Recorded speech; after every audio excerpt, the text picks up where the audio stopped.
Fala pessoal, hoje vamos ter mais uma entrevista no canal falando sobre eficiência tributária e essa entrevista foi concedida pelo canal do Lineu Marques, que estarei deixando o link na descrição do vídeo para você se inscrever no canal dele. É muito importante que você se inscreva no canal dele, como no nosso canal também, para que a gente possa continuar trazendo mais conteúdo interessante, ok? E na descrição do vídeo também estou deixando de presente para vocês 10 planilhas de Excel e mais 3 dashboard totalmente de graça, totalmente editável para você utilizar, ok? Também gostaria que você deixasse um comentário nesse vídeo, se você gostou ou não, para a gente trazer mais conteúdo nesse sentido ou não. Então você decide, ok? Então, logo após a nossa vinheta, vamos para a nossa entrevista.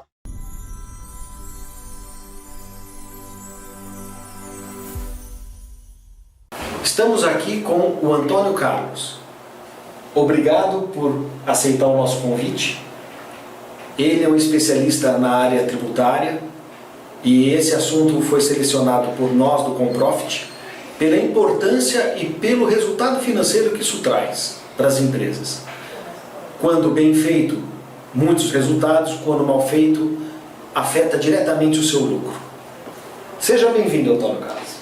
Muito obrigado, Lineu, obrigado pela oportunidade. Estou muito feliz de poder estar passando para vocês um pouco da minha experiência e do meu conhecimento na área jurídico-tributária. E estou à disposição para seguir com essa entrevista e ter o melhor resultado possível para os nossos espectadores. A primeira pergunta é: na sua experiência, as empresas costumam pagar adequadamente os impostos, com inteligência ou mais na pressão? Lineu, eu entendo que as empresas, elas buscam pagar os tributos de acordo com o que está na lei, sem usar todas as possibilidades que a lei oferece para que elas paguem uma tributação mais justa, mais adequada. E a gente costuma olhar as empresas do ponto de vista do by the book, né? O que nós precisamos o empresário precisa enxergar a tua empresa como um negócio, tentar olhar para o todo e verificar: olha, estou pagando muito tributo, a quantidade de tributo está sacrificando o meu caixa, o que eu posso fazer para ter uma eficiência melhor nesse pagamento do tributo? Deixar de pagar tributo ninguém vai poder, né? Isso é necessário. Entretanto, existem maneiras de você preparar a tua empresa para pagar um tributo mais adequado, né? Para ficar mais eficiente do ponto de vista tributário. Até antes de você fazer maiores considerações, eu lembro de uma diferença conceitual que eu acho que é oportuno de ser explicitada aqui, que é a diferença de elisão e evasão fiscal. Perfeitamente. Evasão fiscal é uma coisa que você faz à revelia da lei, né? Ao arrepio da lei. Você está se evadindo de cumprir a lei. Com isso, você está, no popular, sonegando tributos, né? E sonegar tributos é crime, inclusive isso pode te levar para um processo penal, inclusive. A elisão fiscal é tudo que você faz de acordo com o que determina a lei. A lei tributária, ela é uma lei complexa.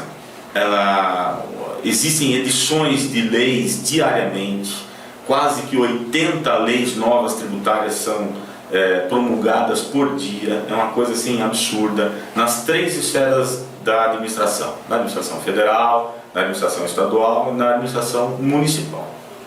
Ou seja, você precisa conhecer bem essas leis e aproveitar tudo que ela tem de bom para o teu negócio. E com isso, poder ter uma tributação mais justa para o teu negócio. Antônio Carlos, como que é possível trazer essa inteligência para dentro das empresas e, através de um plano de eficiência tributária, gerar menos impostos a pagar? Pois primeiro o empresário precisa conhecer o teu negócio do ponto de vista administrativo, não só o fundamento do negócio, aquilo que você se propôs a fazer, mas sim toda a parte de gestão do seu negócio, a parte administrativa do teu negócio, e se aliar a consultores, advogados experientes, que conheçam a matéria tributária, né, e que possam orientá-los a ter uma tributação eficiente. É dessa forma que você consegue essa virtude empresarial. E de que forma que você pode desenvolver esse tipo de trabalho e trazer essa inteligência para dentro da empresa?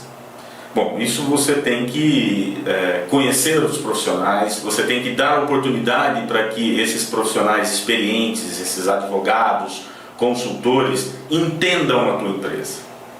Porque um plano de eficiência tributária, né, o que chamava-se no passado de planejamento tributário, ele é algo feito especificamente para cada empresa. Não existe um planejamento, um plano de eficiência tributária de prateleira. É tailor-made. Ah, então o que você indica para uma empresa pode não servir para outra? Sem sombra Semelhante, parecida e concorrente. Sem sombra de dúvida. Tem particularidades que você não consegue utilizar o mesmo planejamento. Então, esse plano de eficiência, ele tem que ser feito caso a caso, empresa a empresa, negócio a negócio, né? Não dá para a gente criar um portfólio de negócios e ir fazendo tiquezinho, né? Esse aqui dá para fazer, aquele dá para aproveitar, esse não dá para aproveitar. Não, você tem que primeiro conhecer a empresa. O bom profissional, experiente, com capacidade, ele primeiro conhece a empresa, conhece o negócio da empresa, vê aquilo que está mais inadequado do ponto de vista de eficiência, né? E ataca esses pontos caso a caso.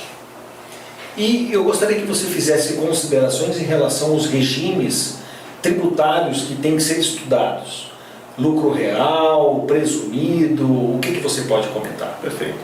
Bom, a primeira coisa é que os empresários, em linhas gerais, né, eles se atrelam aos contadores, e os contadores, em determinadas situações, vão dizendo em que regime a empresa deve ou não se situar. Entretanto, algumas pessoas levam em consideração, por exemplo, para escolher entre fazer a tributação pelo lucro real ou pelo lucro presumido, apenas a quantidade de faturamento que a empresa tem, né? Então, a empresa pode apurar os tributos com base no lucro presumido, desde que ela fature anualmente até 78 milhões de reais. Então, a maioria dos empresários olha só para isso. Olha, estou faturando menos que 78 milhões de reais, posso ir para o presumido. Estou faturando mais? Não, devo ir para o lucro real. E o lucro real, inclusive, tem mais uma pegadinha. O lucro real, ele tem o lucro real anual, que você apura com bases anuais, com recolhimentos mensais por estimativa, que é muito parecido com o presumido, né? E que no final do ano você encerra a conta e paga, como se fosse pessoa física, né? Apuração de imposto de renda é pessoa física. Só que aí, se a empresa num desses trimestres se a empresa tiver uma atividade sazonal e num desses trimestres ela tiver um prejuízo fiscal, ela vai ficar com esse prejuízo fiscal travado para os próximos trimestres do mesmo ano, se ela optar pelo lucro real trimestral. Então, por isso, o que é necessário fazer? É necessário olhar a empresa, avaliar todos os aspectos. No começo do ano, o que o empresário tem que fazer é assim: no seu planejamento de resultados para o ano, ele deve ponderar as três possibilidades: lucro real, anual ou trimestral, lucro presumido. Olhar as três possibilidades, botar em cima da mesa e dizer: olha, o melhor é esse por causa disso, daquilo. Não dá para ser no olhômetro. Esse é o tipo de decisão muito importante para a companhia, muito importante para as empresas. Não importa o tamanho dela. Muitas vezes uma empresa que fatura 20 milhões de reais e que é totalmente dependente de salário, da folha de pagamento, de serviços, é melhor ir para o lucro real do que pelo lucro presumido. Porque grande parte das despesas são dedutíveis. Exatamente. Tudo que é essencial para o negócio, ela é considerada como dedutível das suas receitas para fins de apuração do lucro real. Né? No lucro presumido, você simplesmente pega o faturamento, presume que você tem um lucro tributário de 32%, de 16%, de 8% e aplica as alíquotas do imposto de renda e da contribuição social. E isso não é suficiente só olhar para isso, tem que fazer conta. Tem uma situação atrelada à sua escolha do lucro real ou lucro presumido, que é a tributação das contribuições para o PIS e para a COFINS. Se você optar pelo lucro real, você vai ter uma determinada tributação do PIS e da COFINS, que é pelo regime da não cumulatividade. Se você optar pelo lucro real, pelo lucro presumido, desculpe, você vai pelo recolhimento do PIS e da COFINS na cumulatividade. Na não cumulatividade, você aproveita créditos de todas as operações anteriores. E na cumulatividade, você não aproveita créditos nenhum. Que pese o fato das alíquotas serem diferentes, mas, via de regra, as empresas, dependendo da margem, dependendo do comprometimento das despesas, às vezes é melhor você optar pelo lucro real, considerando esse arcabouço. Não só imposto de renda e contribuição social, mas também PIS e COFINS. Eu gostaria que você fizesse considerações de um assunto que você sinalizou, que é o tamanho das empresas. A partir de que tamanho que é interessante essa discussão de eficiência tributária, porque na nossa visão, operações muito pequenas, empresas pequenas ou com faturamento diminuto, não tem opção. Então, a partir de que momento, ou faturamento, ou tipo de atividade, que se merece uma análise nesse sentido? Primeiro, eu diria para você que não é pelo tamanho da empresa, mas sim pela consciência do empresário.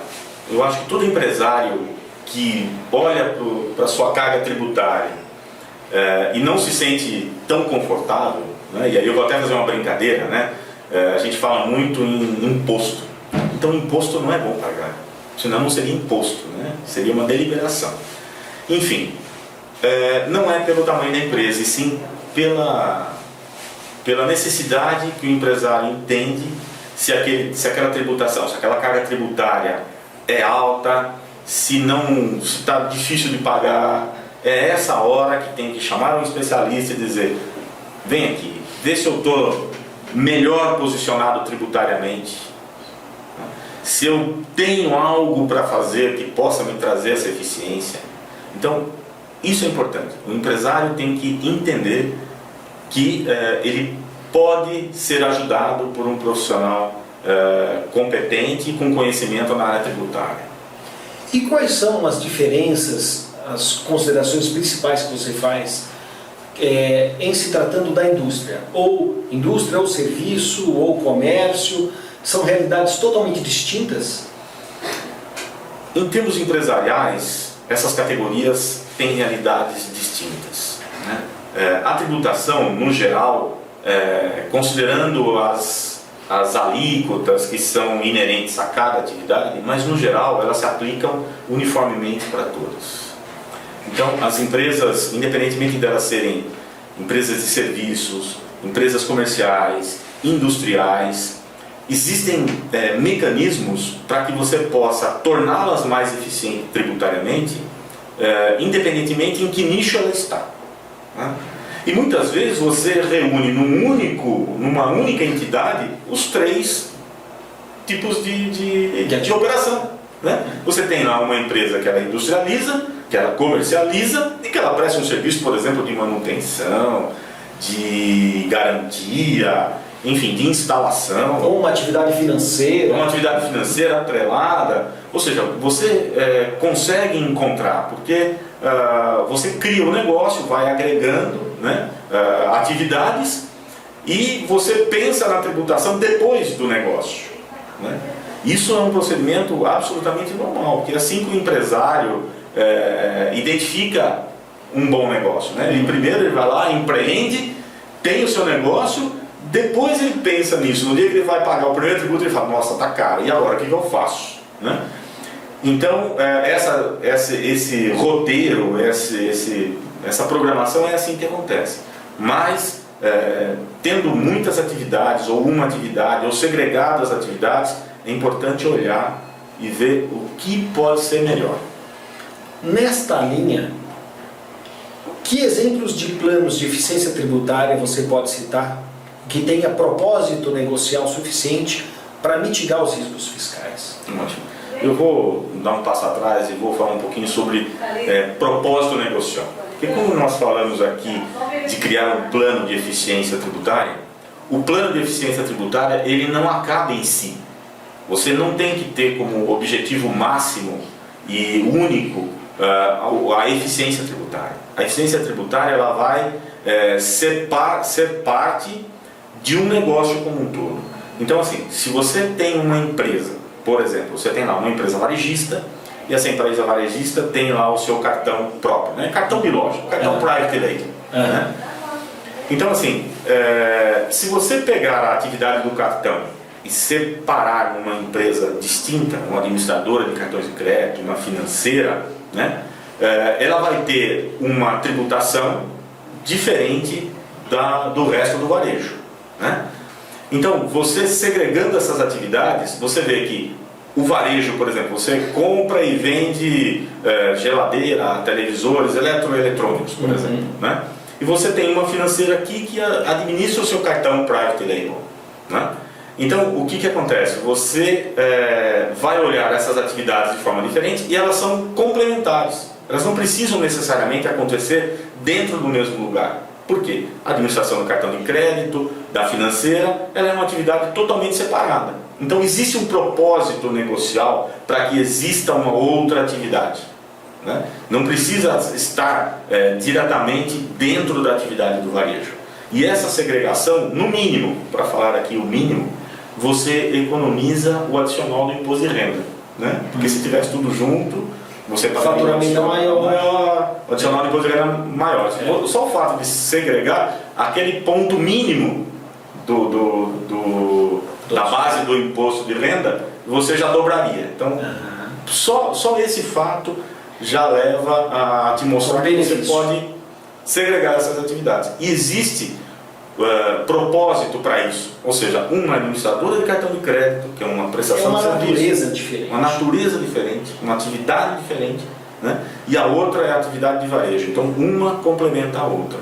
Né? Então, você vê que a eficiência tributária, né, surgiu pelo propósito do negócio. Olha, eu vou administrar melhor minha empresa tendo duas atividades e com isso eu vou obter ainda uma vantagem, um benefício, né? Não vou dizer um benefício, uma economia tributária, um ganho de eficiência tributária. Então, exemplo, separar transporte da fabricação. É um exemplo. Esse é um exemplo. Que outros exemplos você pode trazer? Além de separar o transporte da fabricação, por exemplo, se você tiver uma atividade industrial que você fornece direto para uma empresa que revende, você pode criar no meio aqui uma atacadista. Né? Você pode criar atacadistas nas regiões onde você tem mais clientes, para você concentrar a atividade ali. Isso vai fazer com que você consiga administrar melhor, por exemplo, o ICMS. Por exemplo, você pode, numa empresa, se você compra produtos nacionais e produtos importados, você pode criar uma trading company sua, né? Em um estado onde, por exemplo, a atividade portuária ela é mais eficiente, ela é mais rápida, ela é menos complicada do ponto de vista de desembaraço, e com isso ainda aproveitar algum benefício que o Estado possa te conceder. Né? E aí, independentemente da guerra fiscal, né? Porque você não está indo só buscar um benefício, você está indo melhorar a tua atividade, e com isso você pode gerar um benefício atrelado a essa situação econômica. E a situação em que empresas gastam muito com viagem?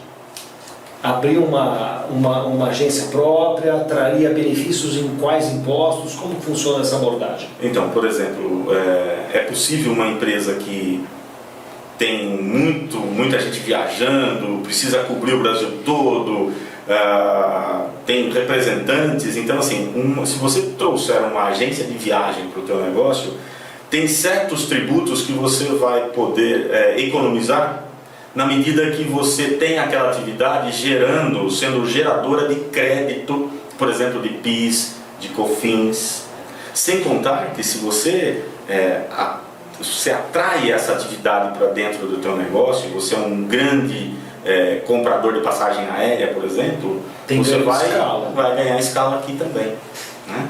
Então, como você vê, o planejamento, o plano de eficiência tributária, ele está sempre associado a um plano de eficiência de negócio. Anda junto. Anda junto, sempre. E da mesma forma, o call center, que é muito comum. Exatamente. Está na mesma jurídica. Sempre, imagina. Existem leis específicas para call center. Inclusive, a própria tarifa de telefonia é diferenciada. Então, se você pegar, por exemplo, tirar todo o pessoal do call center, de dentro da empresa que estava no call center, e criar uma empresa específica de call center, e essa aqui presta serviço para a primeira, essa prestação de serviço vai ser tributada, por exemplo, pelo lucro presumido ou real numa, né? E vai aproveitar todo o crédito tributário na outra, né? E sem contar que, assim, você fazendo tudo a preço de mercado, você mitiga muito qualquer risco fiscal. Porque todo plano de eficiência fiscal tem um risco, né? A gente não pode ser aqui dizer que tudo isso é feito com tranquilidade total, que nunca o fiscal vai vir pegar no teu pé. Infelizmente isso não dá para afirmar, tá? Então você precisa deixar esse negócio muito bem feito, muito bem montado, né? Mostrar qual é o propósito de cada uma das atividades, por que você está segregando, né? E aí sim a eficiência tributária é o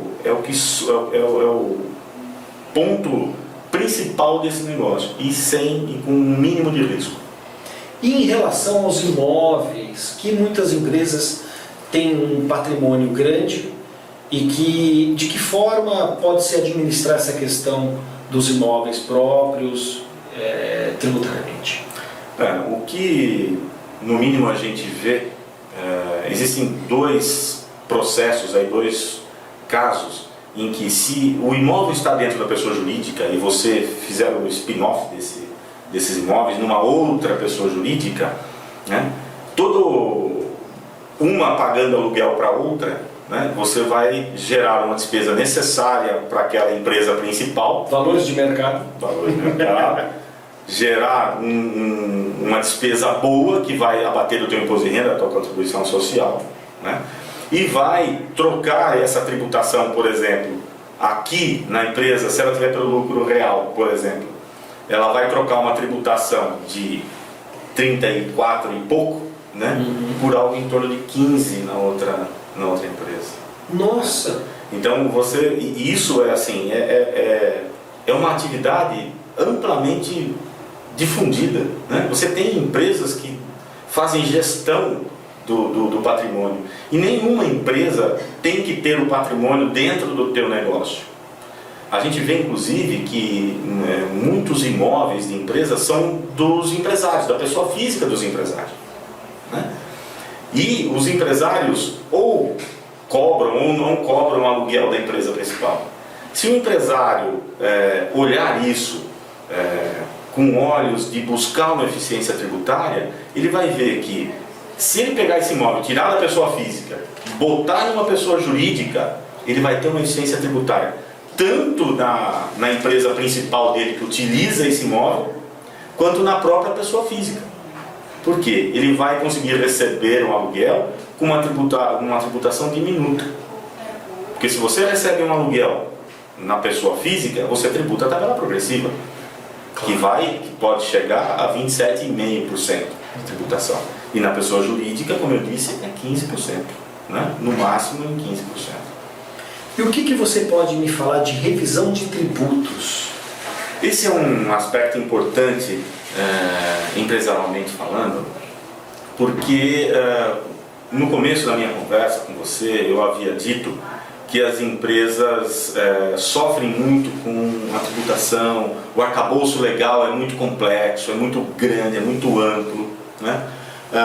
Mesmo você tendo pessoas muito competentes dentro da empresa, né, eles não têm tempo suficiente para verificar todas essas mudanças.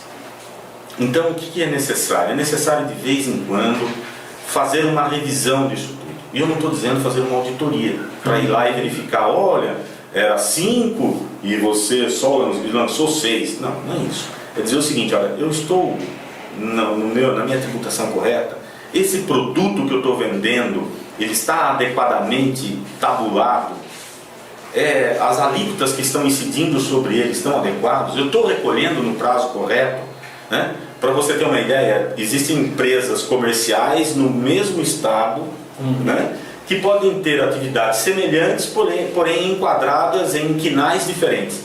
E isso leva uma a ter o pagamento numa determinada data e outra numa outra data. E sem contar, por exemplo, que com esse turbilhão de normas tributárias expedidas todos os dias, faz com que você acabe se perdendo. Às vezes você deixa de tomar crédito que deveria, às vezes você tributa coisas que não estão mais sendo tributadas, né? Então essa gestão, essa checagem é muito importante. Acho que todas as empresas têm que passar por isso, e não estou falando isso como advogado somente, estou dizendo isso como empresário, né?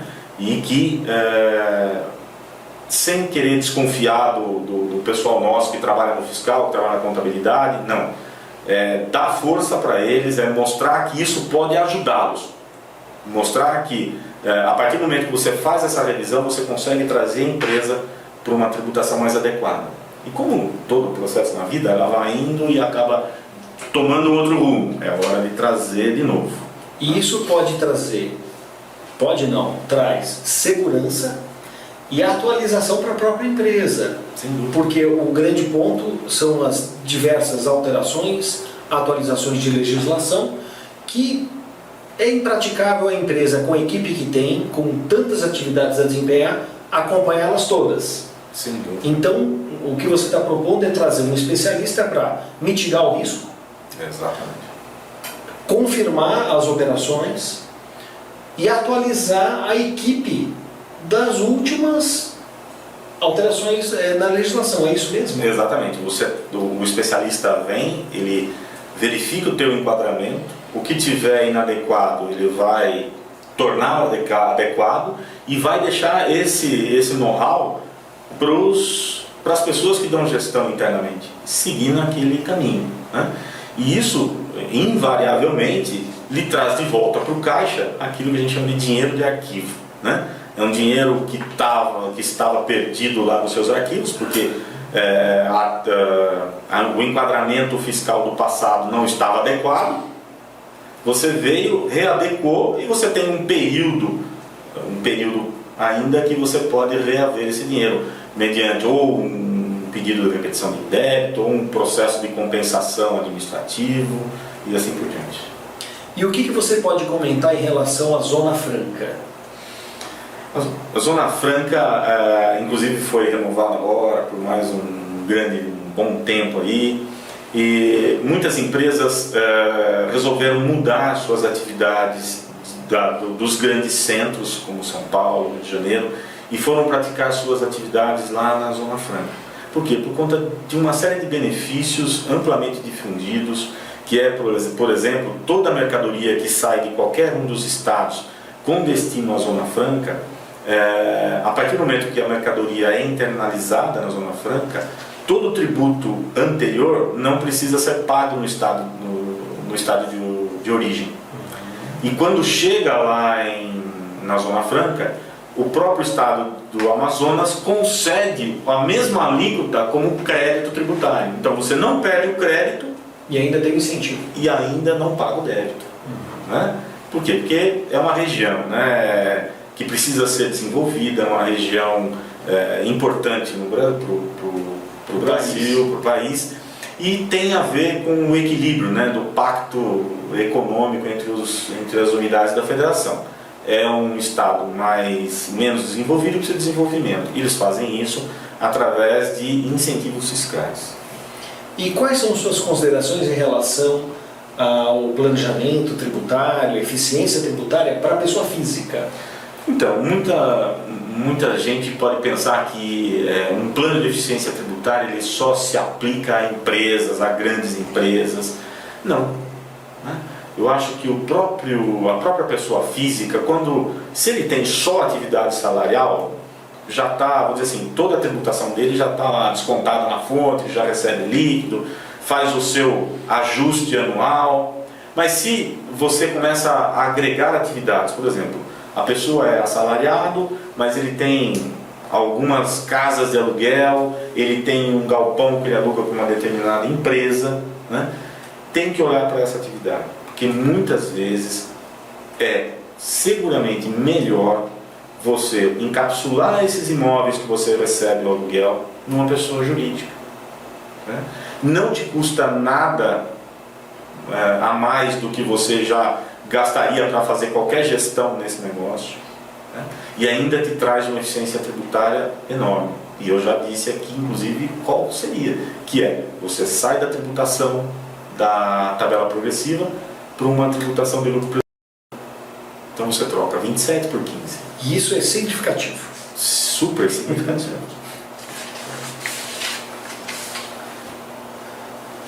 E que outras dicas você daria para os empresários serem mais bem-sucedidos no plano de eficiência tributária? E que eu gostaria que você também nos desse exemplos práticos da sua vivência em consultoria, evidentemente sem comentar o nome dos seus clientes, mas que ações que já foram realizadas e que trouxeram grandes benefícios. Perfeito. Eu tenho um cliente, que infelizmente não posso realmente comentar o nome, mas a gente tem alguns clientes no ramo da construção civil, que nós readequamos todo o procedimento de prestação de serviço desses clientes, onde as atividades eram prestadas por empresas separadas. Né? Então a pessoa prestava lá todo o processo de construção e tinha uma atividade lá de instalação hidráulica. Então o que nós fizemos? Nós segregamos, por exemplo, a atividade de construção civil da atividade hidráulica. E com isso dá para você balancear esse faturamento, e toda a parte hidráulica você transfere para uma outra empresa, né? E com essa empresa provavelmente é muito menos mão de obra do que a atividade de construção civil, né? Então você consegue estar com uma empresa no lucro real, outra empresa no lucro presumido, né? Então a somatória da tributação dessas duas empresas é significativamente menor do que se acontecesse as duas atividades dentro da mesma empresa, né? No ramo do varejo, né, que eu iniciei falando, a gente criou operações de atividades atacadistas, além das atividades varejistas. Então, para você ter uma ideia, implantando-se essas atividades atacadistas em determinadas regiões do Brasil, né, uma empresa atacadista com faturamento em torno de 60 a 70 milhões por ano pode trazer uma economia de tributos em torno de 3 milhões e meio a 4 milhões de reais por ano, né? Só o simples fato de você olhar essa atividade e separar o que é o varejo do que é o atacado, né? Enfim, existem inúmeros exemplos, mas como eu disse para você, se eu ficar dando muito exemplo aqui, vai parecer que existe um negócio de prateleira, né? E alguém pode dizer assim, essa é a saída. Essa é a saída, vou fazer igual, tá? E isso é importante dizer que não. Tem que olhar a atividade, tem que planejar, tem que fazer conta e tem que ter conhecimento tributário e do negócio. Antônio Carlos, eu gostaria de agradecer muito seus comentários, suas orientações nos ter passado essa sua experiência e esse conforto desse seu conhecimento, e que eu tenho certeza que é muito interessante ter esses pontos de vista a serem discutidos pelas empresas, pelos executivos, porque as oportunidades estão aí e que você deve aproveitá-las tanto quanto possível. Não deixe passar as oportunidades. Antônio Carlos, muito obrigado. Eu que agradeço mais uma vez, espero poder contribuir mais com os ouvintes. Nós estamos à disposição de vocês para novos questionamentos, o que a gente puder ajudar, estamos à disposição. Obrigado. Nós agradecemos. Obrigado.